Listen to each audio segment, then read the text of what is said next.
सबसे पहले समझो पी ए अपॉन बी ये होती है कंडीशनल प्रोबेबिलिटी। फर्स्ट एक्सरसाइज में यही पढ़ना। पी ए अपॉन बी का मतलब होता है probability of occurrence of A when B has already occurred।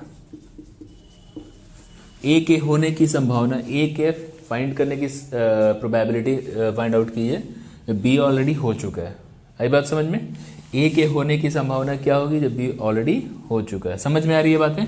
तो पी ए अपॉन बी का जो मैथमेटिकल फॉर्मूला दिया गया है A intersection B upon P B होता है। ठीक है, कुछ फॉर्मूले और भी इनमें याद रखिएगा। P A union B, P A P B minus P A intersection B करके मेजर किया जाता है। ठीक है, थोड़े बहुत क्वेश्चन देख लो। कह रहा 2PA is equals to PB is equals to 5/13 और यहां पर PA अपॉन B ये भी गिवन है 2/5। Find PA union B। ध्यान से समझो, सबसे पहले यहीं से चल लेते हैं। ए यूनियन बी चाहिए तो इसका मतलब क्या हुआ? ए यूनियन बी के लिए पी ए तो चाहिए ही चाहिए, पी बी भी चाहिए और उसमें से पी ए इंटरसेक्शन बी को सबट्रैक्ट किया जाता है। पी ए अपॉन बी का फॉर्मूला होता है P A intersection B upon P B. A upon B दे रखा 2/5। ए इंटरसेक्शन बी नहीं पता है, पी बी पता है लेकिन 5/13 करके यहां से पी ए इंटरसेक्शन बी का फॉर्मूला आ जाता है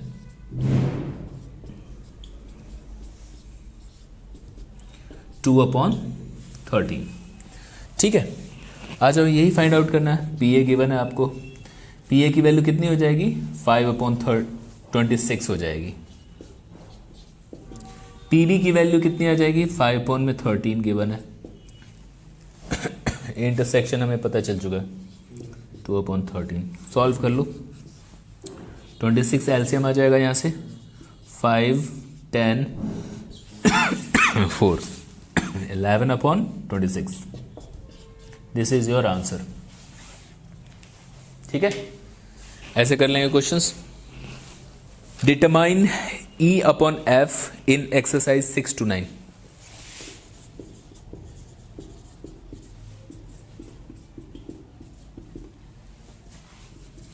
देखो 6 से लेकर 9 तक के जितने भी क्वेश्चंस हैं इसमें, उसमें आपको P E अपॉन F चाहिए। सबसे पहले कह रहा है क्वेश्चन में अ coin is tossed 3 times। Coin को 3 बार टॉस करोगे तो सैंपल स्पेस कितने बनेंगे? देखो कॉइन में कितने होते हैं? 2 × 2 × 2 8 है ना। 8 इसके इवेंट्स बनेंगे। इवेंट्स कैसे होते हैं? जैसे मान लो कि हमारे पास 8 है ना, तो इसको लिखने का तरीका, मैं फाइंड आउट करने का तरीका बहुत आसानी से बता दे रहा हूँ। 4 बार H लिखना, 4 बार टेल लिखना, फिर 2 बार H लिखना, 2 बार टेल लिखना, 2 बार H, 2 बार टेल, 1 बार H, 1 बार टेल। कुल मिलाकर आपके पास सैंपल स्पेस क्या निकल के आता है? एक ये H H H H H T H T H H T T T H H T H T T T H T T T, ये हमारा सैंपल स्पेस निकल के आता है। ठीक है, अब क्वेश्चन नंबर 6 में क्या कह रहा है ये पहले देख लो। A coin is toss 3 times where E is the head on third toss. Question first में कह रहा है E क्या कह रहा है? Head on third toss. बताओ ई के अंदर क्या आएगा, हेड ऑन थर्ड टॉस का कहने का मतलब जिसमें तीसरा वाला एक ये एक ये एक ये और एक ये, थर्ड वाले में हेड आना चाहिए, समझे क्या, लास्ट वाले में हेड आना चाहिए, head head head, first second third, third वाले में हेड आना चाहिए। एक ये हो गया, एक ये हो गया, ये और एक ये लिख देते हैं, H H H H T H T H H T T H. F के बारे में क्या इंफॉर्मेशन है, एफ के बारे में बताया कि head on the first two tosses, head on first two tosses. सबसे पहले तो एक बताओ, head on first two tosses में कौन कौन से हो गए, एक तो ये हो गया, ये पहले और दूसरे में हेड है, एक ये हो गया और तो कोई है नहीं, जिसमें दो हेड एक लगातार है, H H H H H T. Okay, हमें ये फाइंड आउट करना है। इसके लिए आपको चाहिए ई इंटरसेक्शन एफ अपॉन में पी एफ चाहिए हो। सबसे पहले ई इंटरसेक्शन एफ निकाल लेते हैं। ई इंटरसेक्शन एफ में क्या होता है, कॉमन होता है, कॉमन में सिर्फ यही दोनों, यही दिख रहा है, एक तो एच एच एच ही दिख रहा है एक। ओके, अब क्या चाहिए, पी ई अपॉन एफ चाहिए, पी ई इंटरसेक्शन एफ को पी एफ से डिवाइड कर दो। बताओ भाई, पी ई इंटरसेक्शन एफ का वैल्यू क्या होगी इसकी, 1 ही तो है ये, तो 1 बाई कितना 8, क्योंकि टोटल 8 है हमारे पास सैंपल स्पेस, ठीक है। एफ कितने हैं, 2 है, एफ 2 है, 2/8, ये आपका 1/2 आ जाता है, ठीक है। बहुत आसान है, एक तरीके की क्वेश्चन है यहाँ पर।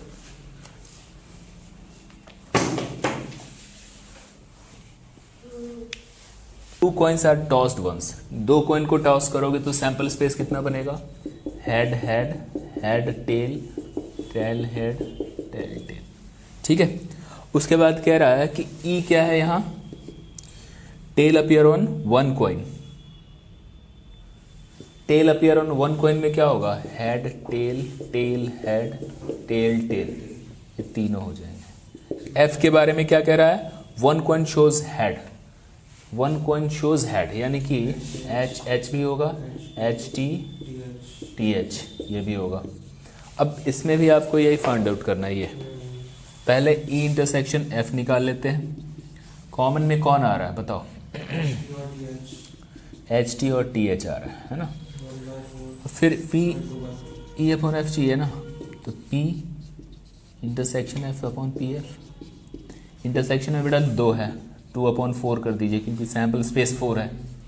एफ के बारे में बताओ, ये हमारे 3 है, 3/4, 2/3 is the answer. Question number 8 को देखो, क्वेश्चन नंबर 8 में कह रहा है अ डाई इज थ्रोन थ्राइस, है ना, 3 बार आप डाई को थ्रो करोगे, तो एक बात बताओ 3 बार डाई को थ्रो करने में कितने सैंपल स्पेस बन के आ जाएंगे, 6 × 6 × 6 216 आ जाएगा। 216 लिखने जाओगे सैंपल स्पेस, नहीं ना, तो इसलिए हम क्या कर रहे हैं, सिर्फ ई और एफ को देख ले रहे हैं। कह रहा है कि E is the 4 appear on third toss, E कह रहा है 4 अपीयर ऑन थर्ड टॉस, तो एक बात बताओ 1 1 4 1 1 1 2 4 1 3 4 1 4 4, फिर 2 1 4 2 4 4, ठीक है ना। इसमें तो यही बताया ना, क्या बताया गया है, 4 अपीयर ऑन थर्ड टॉस, 1 6 4, हाँ सॉरी ये 1 6 2 6 4 है ना। ऐसे ही जाओ, ये आपका 6 1 4 6 6 4, सैंपल स्पेस 36 हो गए इसमें। एफ के बारे में क्या इन्फॉर्मेशन है, एफ बताया गया है 6 and 5 appears respectively on first 2 tosses, first और सेकंड पे 6 और 5 होना चाहिए, है ना। तो बताओ 6 5 1 6 5 2 6 5 3 6 5 4 6 5 5 6 5 6। अब बताओ ई इंटरसेक्शन एफ कॉमन क्या दिख रहा है तुम्हें? एक ही दिख रहा है, 6 5 4 ही दिख रहा है, क्योंकि लास्ट में जिसके 4 है वही होगा। ओके, अब क्या करें, हमें चाहिए ये, क्या करना होगा, इंटरसेक्शन एफ के लिए P E intersection F upon P F. Intersection में हमारे पास 1 है बेटा, 1 अपॉन 216 लिखेंगे। टोटल सैंपल स्पेस 216 है ना, एफ कितना है 6 है, 6 upon 260, 1 upon 6 is the answer. आगे बात समझ में? तो इस तरीके से कंडीशनल प्रोबेबिलिटी निकालते हैं। आओ एक आधे क्वेश्चन और।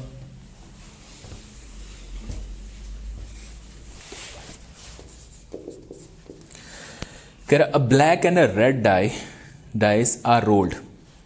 देखो ये वर्ड प्रॉब्लम में समझना होगा तुम्हें। अब मेरे को एक बात बताओ, सैंपल स्पेस कितने हो जाएंगे? 2 डाई हमने रोल किए हैं, ठीक है, तो 1 1 1 2 1 6 2 1 2 2 2 6 6 1 6 6। तो हमारे पास सैंपल स्पेस बनकर तैयार है 36। ठीक है, इसमें एक बात समझो, a black and a red die are rolled. पहला वाला जो है ना यहाँ, फर्स्ट वन इज ब्लैक और दूसरा वाला रेड है, ब्लैक एंड रेड कह रहा ना। देखो, find the conditional probability obtaining sum greater then 9। Question में समझो, क्वेश्चन में कह रहा है find the probability some greater then 9। जब भी फाइंड करने को पूछे तो उसे ई मान लेना, ठीक है। ग्रेटर देन 9 वाले में कौन कौन से आएंगे बताओ? 4 6, ठीक है ना, 5 5 5 6 6 4 6 5 6 6। ये वो इवेंट्स हैं जिनमें आपका सम 9 से बड़ा है, ठीक है ना। उसके बाद पूछे इसमें क्वेश्चन में और है, given that black dye resulted in 5। Given that black dye resulted in 5, मतलब समझ रहे हो क्या हो रहा है? नहीं, देखो ब्लैक डाई कौन है? पहला वाला ही तो, फर्स्ट वाला। इसमें आपके 5 होने चाहिए, उसमें क्या आना चाहिए? 5 ही होना चाहिए। यानी कि देखो पहला वाला फर्स्ट 5 होना चाहिए, 5 1 5 2 5 3 5 4 5 5 5 6। कहने का मतलब ये है कि ब्लैक डाई पहला वाला है, दूसरा वाला रेड है, ब्लैक डाई पे हमेशा 5 आना चाहिए।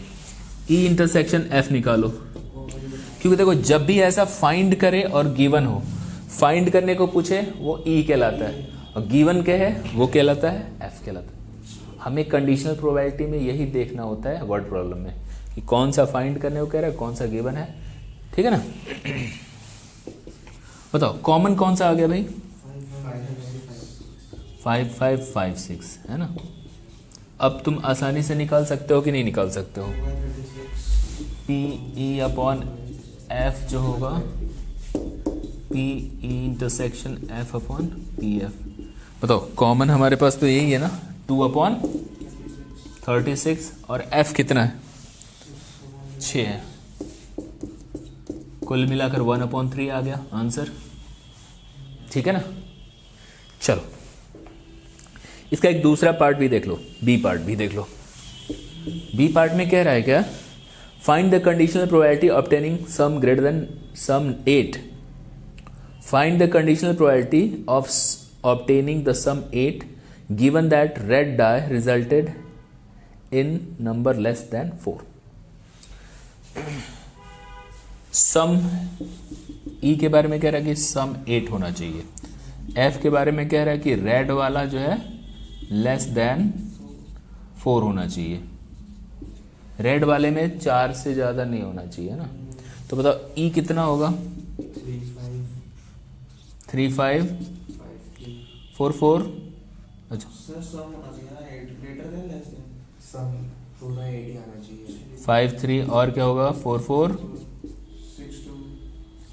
6 2 2 6 5 हो गया है ना, और तो कुछ नहीं ना। एफ के बारे में कह रहा है रेड वाला क्या होना चाहिए, 4 से कम होना चाहिए। समझ में आ रही है बातें? तो आप ध्यान से देखो यहाँ पर 1 2 1 3 2 3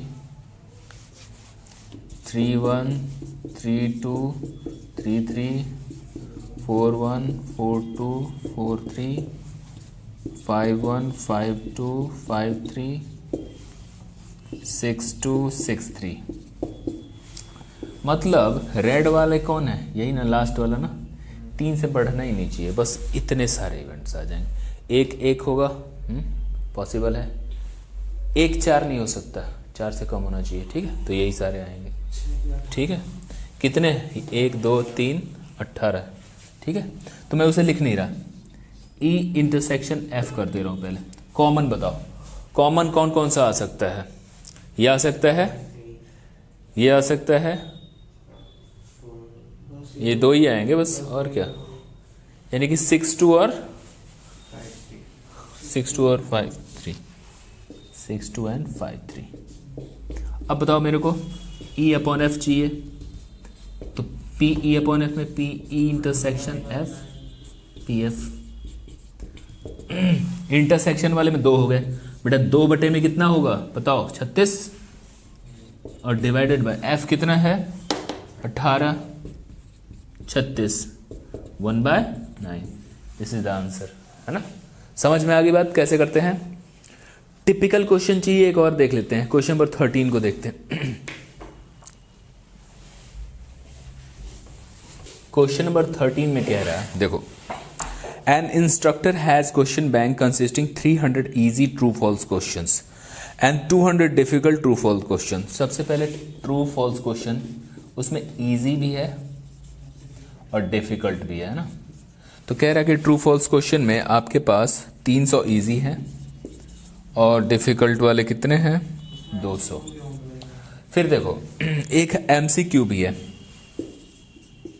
एमसीक्यू में भी इजी है एक और एक डिफिकल्ट है। तो कह रहा है कि 500 easy MCQ and 400 difficult MCQ, 500 and 400। Okay, अब क्वेश्चन समझो। कहता है if question is selected at random from the question bank, what is the probability that it will be easy question. What is the probability मतलब ई हो गया, जो पूछ रहा है वो ई हो गया, है ना।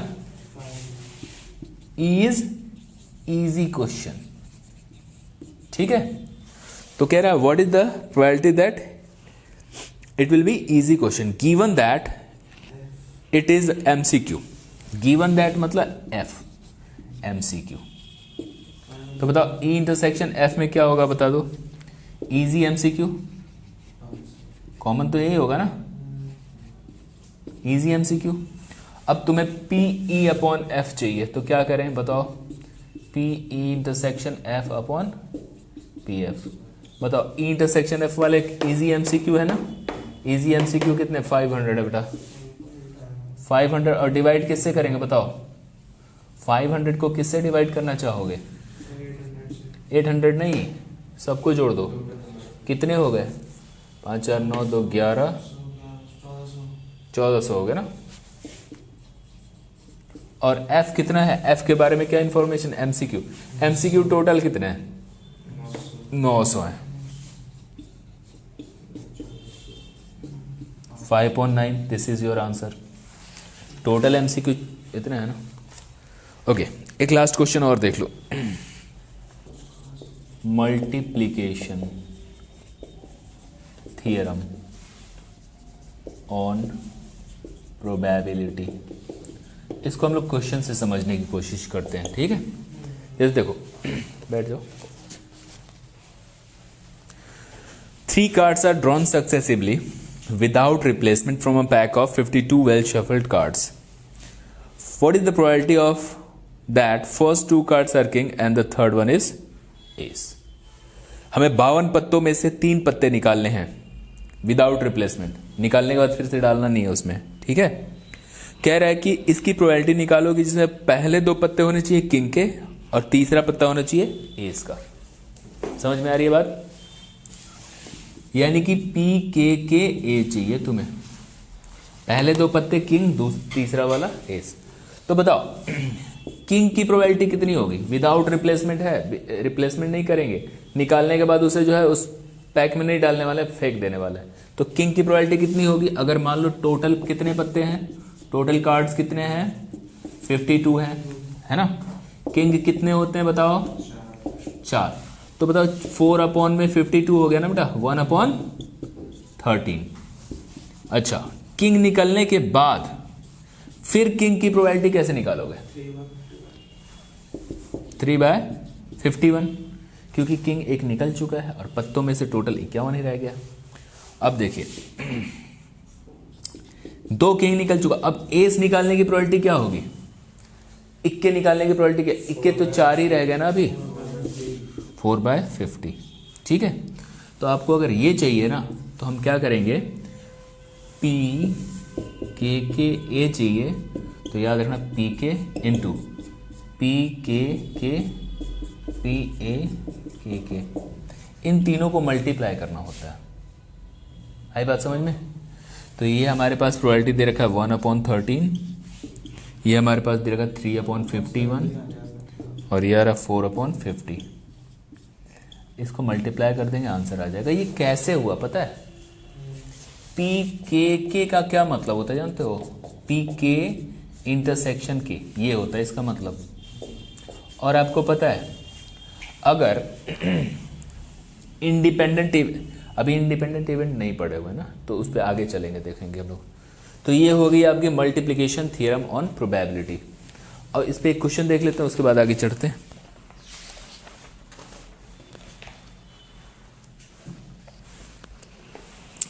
देखो क्वेश्चन नंबर 3 है, एक्सरसाइज 13.2 आ रहा ना?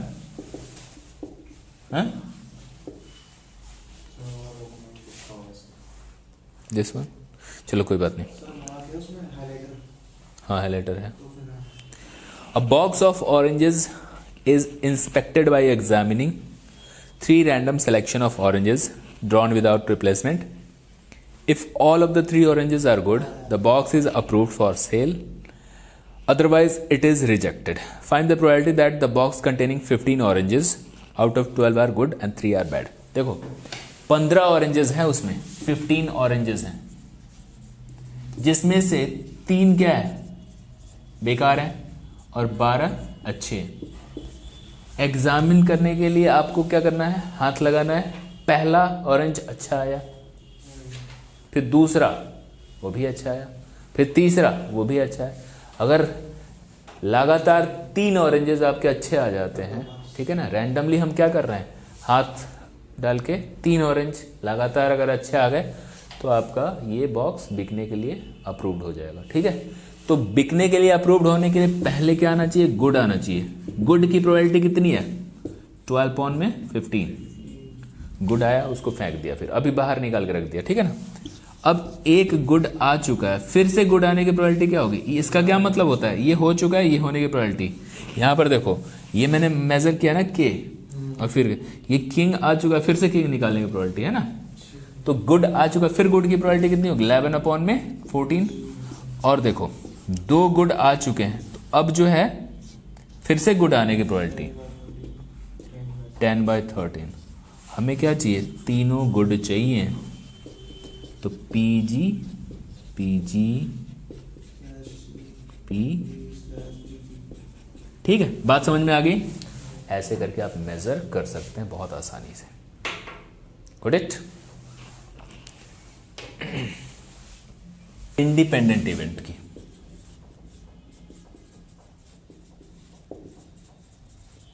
देखो भाई, पी ए अपॉन बी का क्या मतलब होता है?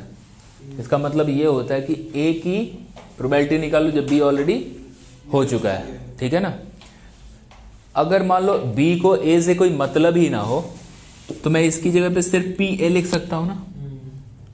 अगर बी का ए से कोई रिलेशन हो, इंडिपेंडेंट हो दोनों एक दूसरे से, तो यहां पर पी ए ही लिखना सिर्फ सही होगा।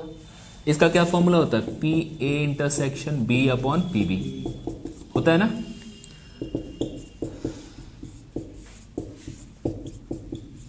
अब यहां पे तो ये इंडिपेंडेंट है, तो मैंने इसकी जगह ये रख दिया। अब मल्टीप्लाई कर दिया तो P A into P B is equals to P A intersection B अगर होता है, यही एक इसका कंडीशन होना चाहिए इंडिपेंडेंट होने का। समझे क्या? चलो क्वेश्चन देख लेते हैं। कह रहा है an unbiased die is thrown twice. A is the event odd number on the first throw, B is event odd number on second throw, check the independence of event A and B. एक डाई को आपने role करा है ना, die में कितने होते हैं?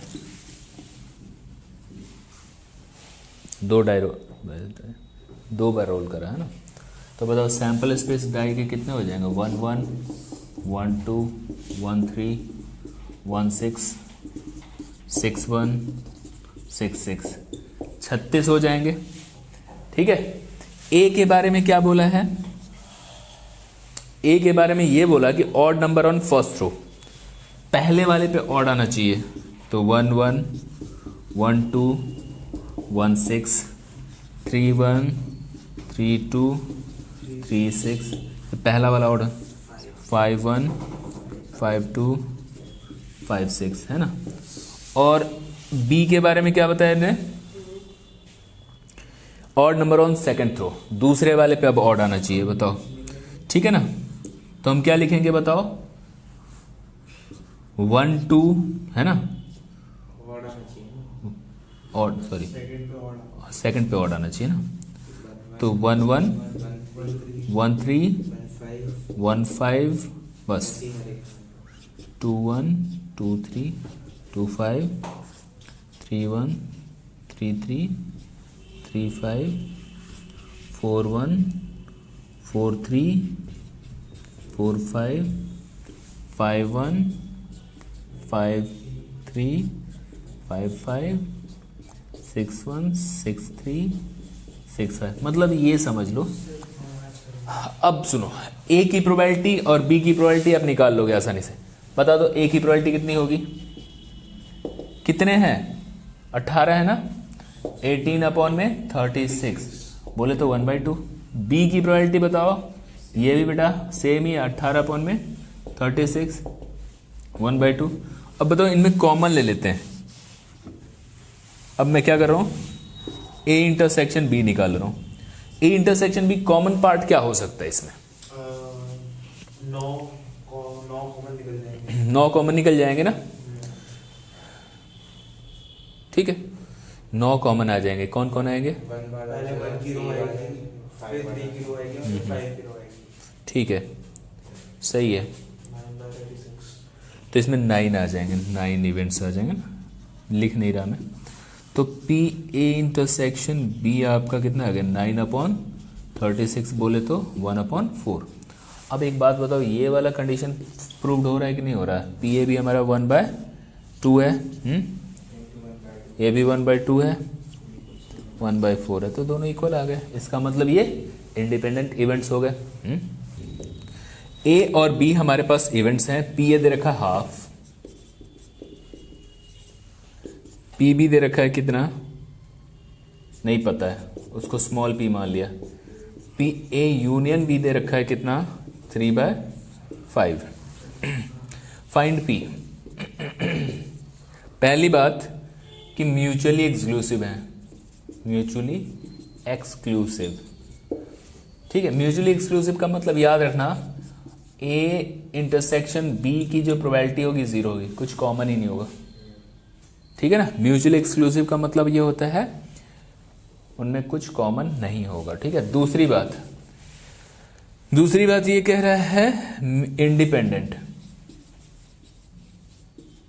इंडिपेंडेंट में ये याद रखना, ए इंटरसेक्शन बी होता है कितना? P A into P B, ये होता है। दोनों ही केसेस के लिए आपको ये पता करना है, पी पता करना है। फाइंड पी बहुत आसान है बेटा। देखो पहले केस के लिए देख लेते। पी ए यूनियन बी का फॉर्मूला होता है P A P B minus P A intersection P, होता है ना। ये तो आपके पास पता ही है, आप 3/5। पी ए आपको पता है 1/2, पी बी पता है पी, और ये हमारे पास 0 पता है। p की वैल्यू होगी 3/5 माइनस 1/2, ये हो गया 10, 3। सही है ना? कुछ गड़बड़ हो रही है ना? 6 आएगा बराबर। 3 to 6 LCM 3 is minus 5 1/10 p की वैल्यू होगी। इस केस में आ जाओ, इंडिपेंडेंट के लिए वही a union b, pa, pb, pa intersection b। ये हमें पता है 3/5, ये हमें पता है 1/2, ये भी p पता है। pa इंटरसेक्शन b की जगह पे pa इंटू pb लिख दो, pa इंटू pb। pa हमारे पास कितना है ये, और pb ये, तो 1/2p। कुल मिलाकर इसे सॉल्व करो, 1/2, फिर ये p/2 बन गया, यहाँ पे 3/5 हो गया, तो यहाँ पे p की वैल्यू कितनी आ जाएगी, 1/5 आ जाएगी। समझ में आ गई बात? ओके, आगे चल लेते हैं, एक आधे क्वेश्चन और समझ लेते हैं। 2 balls are drawn at random with replacement from a box containing 10 black and 8 red balls. Find the probability that both balls are red. देखिए भाई, क्वेश्चन नंबर 13, 2 बॉल निकालने हैं आपको, और वो भी रिप्लेसमेंट, ठीक है, विद रिप्लेसमेंट, फिर से रिप्लेस कर देना उसमें। ओके, 10 ब्लैक है और 8 रेड बॉल है। 10 ब्लैक बॉल है, 8 रेड बॉल है, और इनमें से 2 बॉल्स आपको क्या करने हैं, बाहर निकालने हैं। Both balls are red. बताओ भाई, रेड आने की प्रोबेबिलिटी कितनी होगी, 8/18, यानी कि 4/9। और अब जब रेड निकल चुका है तो फिर से रेड की प्रोबेबिलिटी क्या होगी, 8/18 ही होगी, क्योंकि रिप्लेसमेंट होना है यहाँ पे। ऐसा है कि रिप्लेसमेंट ही होना है यहाँ पे, फिर से रिप्लेस कर दो उसको। ओके, तो कह रहा है कि both balls are red, PRR, तो PR इंटू P, ये कौन से थ्योरम से हो रहा है, मल्टीप्लिकेशन थ्योरम से हो रहा है, ठीक है ना, 4/9, 4/9, ठीक है, 16, 13.2 है ये, ठीक। टॉपिक 1 कहाँ डाल रखा है, 13.2 है। चलो, first ball is black and second is red. पहला तो ब्लैक होना चाहिए, दूसरा वाला रेड होना चाहिए। तो बताओ मेरे को, पहला ब्लैक, ब्लैक की प्रोबेबिलिटी कितनी है, 10/18, यानी कि 5/9, ठीक है। और जब ब्लैक निकल चुका है तो रेड निकालने की प्रोबेबिलिटी क्या हो जाएगी, 8/18, 4/9। अब मल्टीप्लाई कर दो, वही सब चल रहा है ना, सिंपल सिंपल से चल रहा है। तीसरा इसका क्वेश्चन देखो, third part, one of them is black and other is red. पहला ब्लैक, देखो ब्लैक और दूसरा रेड, या पहला रेड दूसरा ब्लैक। समझ में आ रही है बात? तो इसे निकालना हो तो क्या करेंगे, PB और PRB, इसका PR PBR कर लेंगे। ब्लैक की प्रोबेबिलिटी आपको पता है 5/9 है, रेड की प्रोबेबिलिटी आपको 4/9 है, रेड की आपकी 4/9 है, 5/9 है। मल्टीप्लाई करके ऐड कर दो, आंसर आ गया। हम बात करने वाले हैं बेस थ्योरम। इसको समझते हैं। देखो बेस थ्योरम क्या होता है, थोड़ा डिफिकल्ट है। मान लो मेरे पास 2 बैग हैं, एक है बैग 1, एक है बैग 2। इसके अंदर 2 रेड बॉल और 3 ब्लैक बॉल रखे हुए हैं। बैग 2 के अंदर ऐसे ही 3 ब्लैक बॉल हैं, 3 रेड बॉल हैं और 5 ब्लैक बॉल्स हैं, ठीक है। ये दोनों दूसरे किसी कमरे में रखे हुए हैं, ठीक है।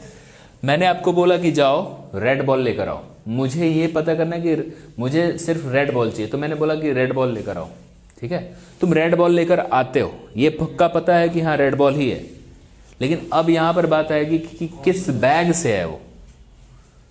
आई बात समझ? अगर मुझे ये पता करना हो कि किस बैग से वो रेड बॉल निकाल कर लाए हो तुम, तो वहां पर बेस थ्योरम लगेगा। समझे क्या? देखो ये दो बैग है, इसको आप E1 और E2 इवेंट मान लो, तो PE1 कितना हो गया 1/2 और PE2 भी कितना हो गया 1/2। दो बैग में से एक बैग सेलेक्ट करने का तरीका क्या होगा, हाफ ही तो होगा। अब देखो, मुझे अगर सिर्फ पहला बैग पता होता, ये नहीं होता, सपोज करो कि यही होता, तो उसमें से रेड निकालने की प्रोबेबिलिटी को मान लो A। PA क्या है यहां पर, रेड निकालने की प्रोबेबिलिटी, ठीक है ना। तो रेड निकालना फ्रॉम E1 इज कितना 2/5। सिर्फ ये होता तब की बात कर रहा हूं, उस समय ये है कि नहीं हमें नहीं पता, सिर्फ ये अकेला होता तो। अब सुनो, PA/E2, अब ये क्या मतलब, इसका क्या मतलब हुआ कि red ball from first bag, red ball from first bag, इसकी प्रोबेबिलिटी इतनी है, और यहां पर red ball from second bag. तो मेरे को एक बात बताओ, इसमें कितना होगा 3/8 होगा ना, बात समझ में आ रही है। अब सुनो, अब तो दोनों ही बैग थे ना, मैंने तुम्हें भेजा था क्या, रेड बॉल निकाल कर लाओ।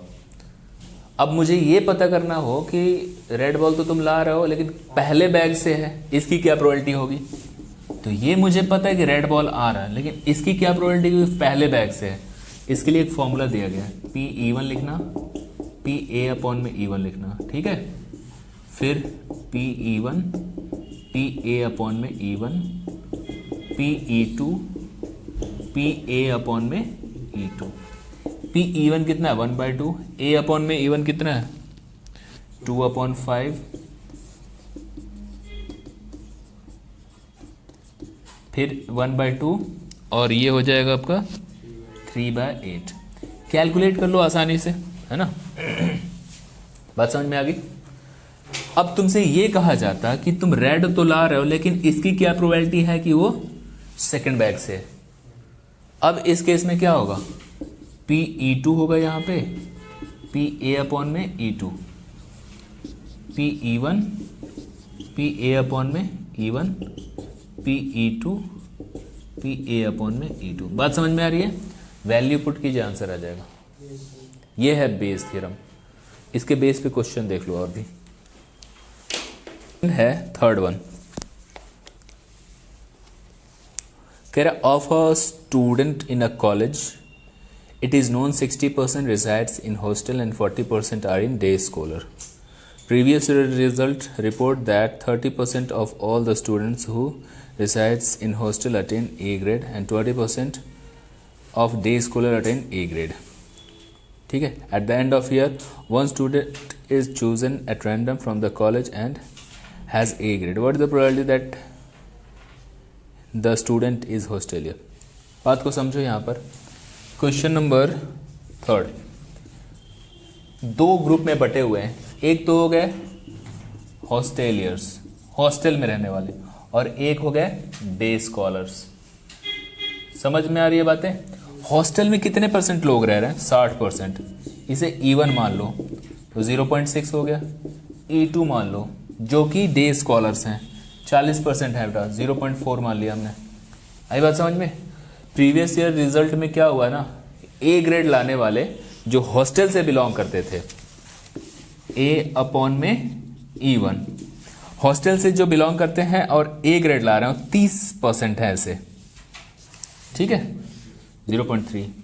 ए ग्रेड लाने वाले जो कि डे स्कॉलर हैं वो है 0.2, 20% है ऐसे, 0.20 0.30 ऐसे लिख सकते हो। बात समझ में आ रही है।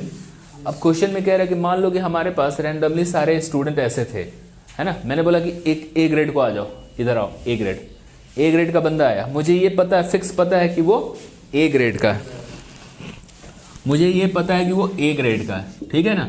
लेकिन इसकी क्या प्रोबेबिलिटी है कि वो नहीं डे स्कॉलर है कि हॉस्टेलियर है। हॉस्टेलियर ही पूछा है इसमें पूछा गया कि वो स्टूडेंट हॉस्टेलियर है, इसकी क्या प्रोबेबिलिटी होगी। तो क्या करेंगे, PE1 PA/E1, PE1 PA/E1, P E two P A upon में ई टू। बस वैल्यू पुट करते जाइए, आंसर आ जाएगा, है ना। E1 दे रखा 0.6 into 0.3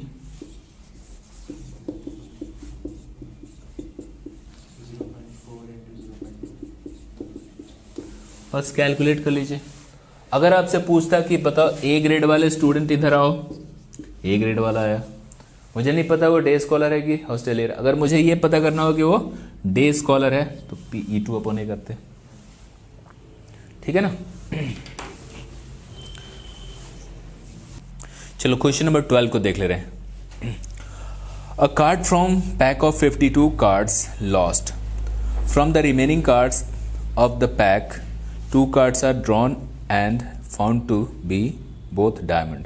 Find the probability of the lost card being a diamond. देखो ऐसा हुआ क्वेश्चन नंबर 12 में कि लॉस हो जाता है एक कार्ड, तो हो सकता है लॉस्ट कार्ड जो है ना डायमंड हो, ये भी तो हो सकता है, या हो सकता है lost card not diamond.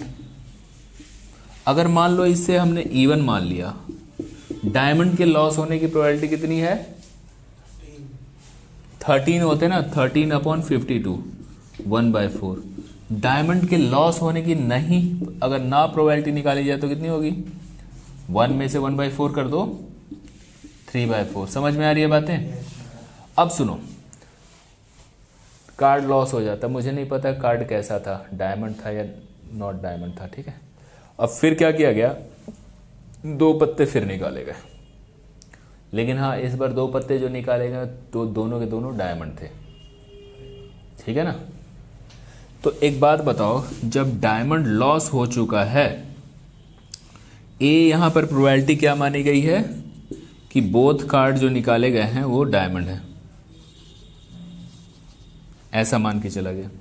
PA upon में E1 निकाल रहे हैं हम, ठीक है। डायमंड को निकाला जा रहा है, 2 डायमंड, तो कितने डायमंड है बताओ? अब तो 12 ही डायमंड है, ठीक है।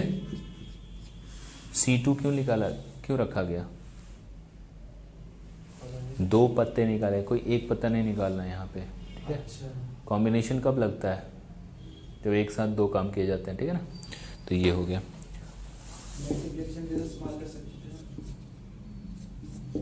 A upon E2। अब लॉस्ट का डायमंड नहीं है, तो डायमंड कितने अभी उसमें?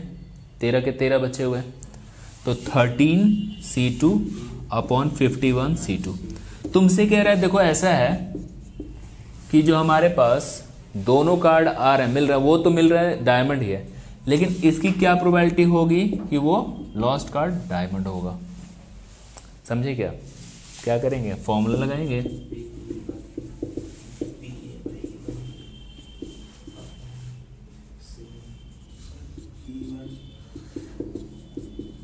A/E1 PE2 PA/E2।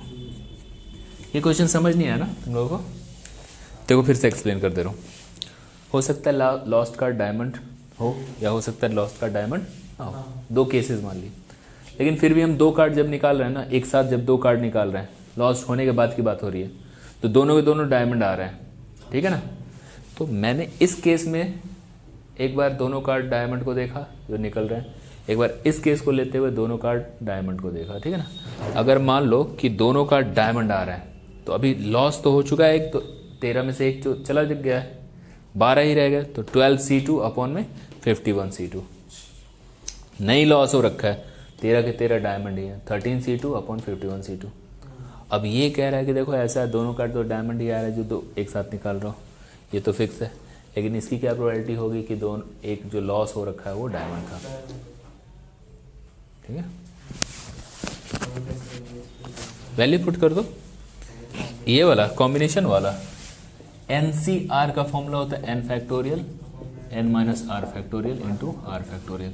जैसे मान लो 12C2 चाहिए, तो 12 factorial 12 minus 2 factorial into 2 factorial, 12 factorial 10 factorial 2 factorial, ठीक है। बात समझ में आ रही है?